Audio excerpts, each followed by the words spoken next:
بسم اللہ الرحمن الرحیم۔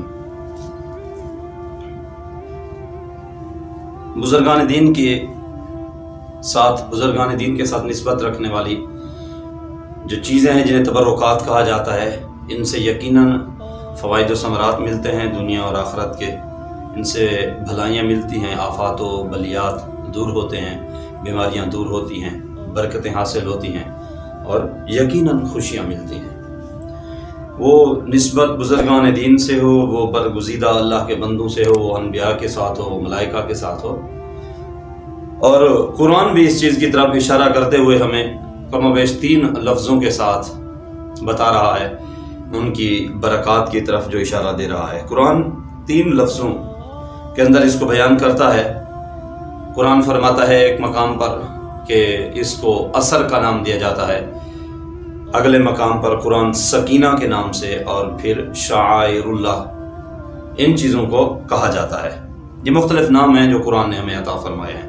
تو بہرحال بنی اسرائیل ہے، اور قوم بنی اسرائیل میں عبرت کی بات دیکھیے کہ ایک ہی مقام ہے، ایک ہی شہر ہے، ایک ہی جگہ ہے، ایک ہی قوم ہے، ایک ہی قبیلہ ہے، ایک ہی وقت ہے، اور اس میں 2 ایسے شخص گزرے ہیں جن کے نام ایک ہیں، نام تو ایک ہے لیکن ان کے کام اور مقام مختلف ہے، اس میں بڑا فرق ہے۔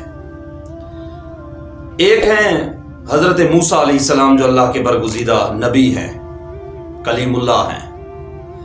ایک ہے موسیٰ سامری، یہ منافق کافر ہے۔ جس وقت اللہ تبارک و تعالیٰ نے حضرت موسیٰ علیہ السلام کو توریت عطا فرمائی تو آپ کو کوہ طور پر بلایا، آپ کوہ طور پر تشریف لے گئے کچھ دن کے لیے۔ پیچھے موسیٰ سامری رہ گیا، یہ موسیٰ سامری منافق کافر، اس کو ایک ترغیب سوجھی، اور یہ ترکیب کیا تھی کہ اس نے حضرت موسیٰ علیہ السلام کے جانے کے بعد پیچھے ان کی قوم کو ورغلایا اور انہیں کہا کہ تم سارا اپنے زیورات لے آؤ، اور جب وہ زیورات لائے تو انہیں پگھلایا گیا، اور اس سے اس نے جانور بچھڑا بنایا۔ اب وہ چونکہ سونے کا بنا ہوا تھا، زیورات کا بنا ہوا تھا، وہ بول تو سکتا نہیں تھا، وہ کھا پی نہیں سکتا تھا، اس کے اندر جان نہیں تھی، تو اس نے لوگوں کو بلا کر، اس کے پاس ایک چیز تھی جو اس کے منہ میں ڈالتا تھا نا، موسیٰ سامری اس بچڑے کے سونے زیورات کے بنے ہوئے اس بچڑے کے منہ میں ڈالتا تھا تو اس میں جان پڑ جاتی تھی۔ وہ عام جس طرح جانور ہوتے ہیں وہ ویسے جانور بن جاتا تھا۔ لوگ دیکھتے بڑے حیران ہوتے تھے۔ موسیٰ سامری انہیں کہتا یہ تمہارا خدا ہے، تم اس کی عبادت کرو۔ ادھر یہ خبریں حضرت موسیٰ علیہ السلام تک بھی پہنچ رہی تھی کوہ طور پر۔ جب حضرت موسیٰ علیہ السلام واپس تشریف لائے تو اسے فرمانے لگے کہ سامری تمہیں کیا ہو گیا ہے، یہ تم کیا کر رہے ہو؟ اسے پوچھنے لگے تمہارا کیا حال ہے۔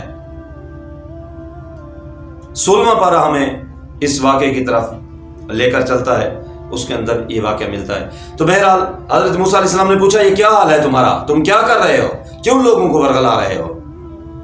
تو اس نے کہا کہ میں نے وہ کچھ دیکھا ہے جو لوگوں نے نہیں دیکھا، میں نے وہ کچھ لیا ہے جو لوگوں نے نہیں لیا۔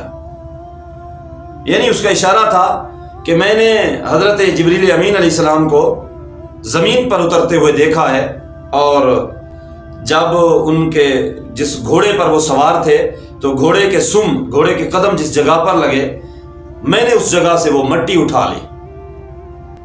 اب اس مٹی کا کیا کمال تھا؟ اس مٹی کا یہ کمال ہوا کہ جب اس نے وہ زیورات کو پگھلا کر بچھڑا بنایا، تو یہ جب اس کے منہ میں وہ مٹی ڈالتا تو وہ ایک عام جانور بن جاتا تھا، اس کے اندر جان آ جاتی تھی، وہ بالکل صحیح سالم اصلی جانور لگتا تھا۔ یوں اس نے ورگلایا ہوا تھا لوگوں کو۔ تو بہرحال یہ ایک طرف اس کا موضوع ہے جہاں پر حضرت موسیٰ علیہ السلام نے اسے پوچھ گچھ کی جو معاملات ہوئے۔ دیکھنے کی بات یہ ہے کہ اللہ تبارک و تعالیٰ کے فرشتوں کے ساتھ، اور فرشتوں میں حضرت جبریل امین کے، پھر ڈائریکٹ جبریل امین کی ذات، یعنی جبریل امین جس سواری پر سوار ہیں اس سواری کے جہاں پر قدم لگتے ہیں اس کی خاک اٹھا کر اگر موسیٰ سامری جیسا منافق زیورات سے سونے سے بنے ہوئے بچڑے کے منہ میں ڈالتا ہے تو اس میں بھی جان پڑ جاتی ہے۔ یہ نسبت کی بات جو میں کر رہا ہوں یہ اس حوالے سے عرض کرنا مقصود ہے کہ اللہ تبارک و تعالیٰ نے کتنا مقام عطا فرمایا ہے۔ حضرت جبریل امین کا بلند و بالا مقام ہے، آپ تمام فرشتوں کے امام ہیں، امام الملائکہ ہیں، سردار ہیں تمام فرشتوں کے، لیکن ادھر سے آقا کریم صلی اللہ تعالی علیہ وسلم کے در کے دربان بھی تو ہے، آقا کریم کے غلام ہیں۔ یہ آقا کریم صلی اللہ تعالی علیہ وسلم کے غلام جبریل امین کا یہ مقام ہے۔